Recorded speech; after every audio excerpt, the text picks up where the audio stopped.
Today's video is going to be about how to fix the refrigerator. So this refrigerator didn't work. The light stopped. The refrigerator light and the freezer light turned off.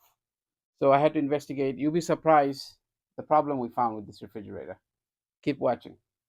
So after looking at the outlet, testing the outlet of the house, making sure the power is there, I began to look for anything obvious. And this dust over there is not part of the problem, but while I'm at the area, I figure why don't I just clean it? It'll better, cool the coil when it does operate. So I don't see anything obvious. I mean, everything looks okay. Nothing is fried up.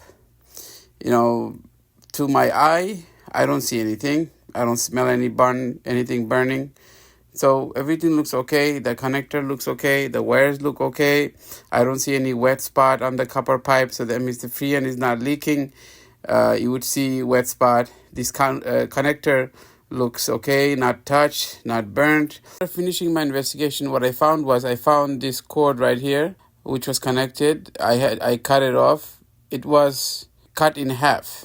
All right.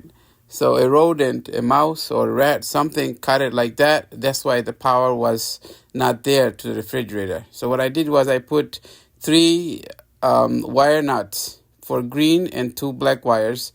After I finished that, wrapped it with the electric tape, and I just plugged it back in. The refrigerator started working as I expected.